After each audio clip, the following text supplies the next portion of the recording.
everyone fine.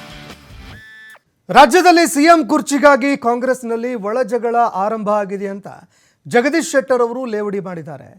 ರಾಜ್ಯದಲ್ಲಿ CM ಕುರ್ಚಿಗಾಗಿ ಸಚಿವರು ಹಾಗೂ ಶಾಸಕರ ನಡುವೆ ಇದೀಗ ಫೈಟ್ ಆರಂಭ ಆಗಿದೆ. ಕಾಂಗ್ರೆಸ್ ನಾಯಕರ ಒಳಜಗಳಕ್ಕೆ ಜಗದೀಶ್ ಶೆಟ್ಟರ್ ಅವರು ಲೇವಡಿ ಮಾಡಿದ್ದಾರೆ. ಇನ್ನು ಕಾಂಗ್ರೆಸ್ ನಾಯಕರಲ್ಲಿ ಅವರವರ ಒಳಗೆ ಫೈಟಿಂಗ್ ಕೂಡ ಇದೆ. ಕಾಂಗ್ರೆಸ್ ನಾಯಕರಲ್ಲಿ ಅವರವರ ಒಳಗೆ ಫೈಟಿಂಗ್ ನಡೀತಾ ಇದೆ.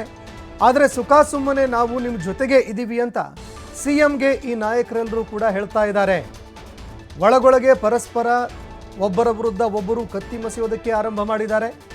ಈಗಾಗಲೇ ಯಾರು ಮುಖ್ಯಮಂತ್ರಿ ಆಗಬೇಕು ಅಂತ ರೇಸ್ ಕೂಡ ಸ್ಟಾರ್ಟ್ ಆಗಿದೆ.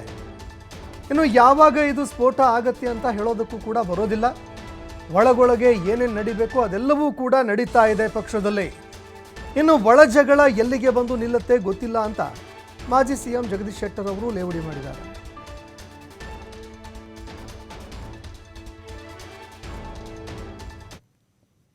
ಅವರೊಳಗೆ ಇನ್ ಫೈಟಿಂಗ್ ಇದೆ. ಇದು ಸುಮ್ಮನೆ ಎಲ್ಲರೂ ನಾವು ನಿಮ್ಮ ಜೊತೆ ಇದ್ದೇವೆ ಅಂತ ಸಿದ್ದರಾಮಯ್ಯವರು ಹೇಳ್ತಾ ಇದ್ದಾರೆ. ಆದರೆ ಒಳಗೊಳಗೆ ಕತ್ತಿ ಮೆಸಲಿಕ್ಕೆ ಚಾಲು ಮಾಡಿದ್ದಾರೆ ಪರಸ್ಪರ. ಹೀಗಾಗಿ ಈಗಾಗಲೇ ಯಾರು ಮುಖ್ಯಮಂತ್ರಿ ಆಗಬೇಕನ್ನೋದು ರೇಸ್ ಸ್ಟಾರ್ಟ್ ಆಗಿದೆ. ಇಂಟರ್ನಲ್ಲಿ ಇನ್ ಫೈಟಿಂಗ್ ಸ್ಟಾರ್ಟ್ ಇದೆ. ಯಾವಾಗ ಅದು ಸ್ಫೋಟ ಆಗ್ತದೆ ಹೇಳಿಕ್ಕೆ ಬರೋದಿಲ್ಲ. ಹೊರಗಡೆ ಮಾತ್ರ ನಾವು ಮುಖ್ಯಮಂತ್ರಿಗಳ ಪರವಾಗಿ ಅವರು 5 ವರ್ಷ ಮುಂದುವರಿಬೇಕು, ಇದೆಲ್ಲ ಹೊರಗಡೆ ಸ್ಟೇಟ್ಮೆಂಟ್ ಅಷ್ಟೇ. ಬಟ್ ಇಂಟರ್ನಲ್ಲಿ ಏನೇನು ನಡಿಬೇಕು ಎಲ್ಲ ನಡೀತಾ ಇದೆ. ಹೀಗಾಗಿ ಕಾಂಗ್ರೆಸ್ಸಿನ ಈ ಒಂದು ಒಳಜಗಳ ಎಲ್ಲಿಗೆ ಬಂದು ಹತ್ತೋದು ಗೊತ್ತಿಲ್ಲ. ನೋಡಿ ವೇಟ್ ಮಾಡೋಣ, ವೇಟ್ ಆ್ಯಂಡ್ ಸಿ. ನಾ ಹೇಳಿದಿಲ್ಲ. ಇನ್ನು ಜಗದೀಶ್ ಶೆಟ್ಟರ್ ಅವರ ಮಾತುಗಳನ್ನು ಕೇಳ್ತಾ ಇದ್ರಿ. ಇದೀಗ ಈ ಒಂದು ನಡೆ ಏನಿದೆ, ಯಾಕಂದರೆ ಸಾಮಾಜಿಕ ಜಾಲತಾಣದಲ್ಲೂ ಕೂಡ ಈಗ ಸಾಕಷ್ಟು ಅಭಿಯಾನಗಳು ಆರಂಭ ಆಗಿದೆ. ಯಾರ್ಯಾರು ಹಿರಿಯ ನಾಯಕರಿದ್ದಾರೆ, ಯಾರ್ಯಾರು ಸಿಎಂ ಆಗುವಂತಹ ಅರ್ಹತೆ ಇರುವಂತಹ ಮುಖಂಡರಿದ್ದಾರೆ, ಎಲ್ಲರ ಪರವಾಗಿ ಸಾಮಾಜಿಕ ಜಾಲತಾಣದಲ್ಲೂ ಕೂಡ ಈಗ ಅಭಿಯಾನ ಆರಂಭ ಆಗಿದೆ.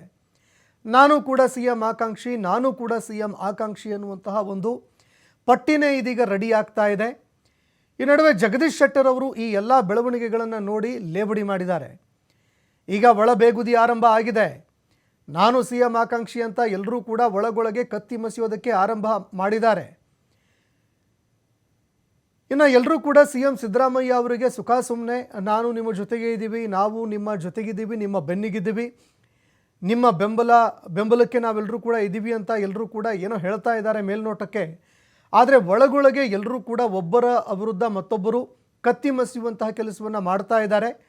ಮುಂದಿನ ದಿನಗಳಲ್ಲಿ ಇದು ಯಾವ ಸ್ವರೂಪವನ್ನು ಪಡೆದುಕೊಳ್ಳುತ್ತೆ, ಸರ್ಕಾರನೇ ಬೆಳೆಸುತ್ತಾ ಅಥವಾ ಮತ್ತೊಂದು ಏನಾದರೂ ಸ್ವರೂಪ ಪಡೆದುಕೊಳ್ಳುತ್ತಾ ಅನ್ನುವಂಥದ್ದನ್ನು ಕಾದು ನೋಡಬೇಕಾಗತ್ತೆ ಅಂತ ಜಗದೀಶ್ ಶೆಟ್ಟರ್ ಅವರು ಲೇವಡಿ ಮಾಡಿದ್ದಾರೆ.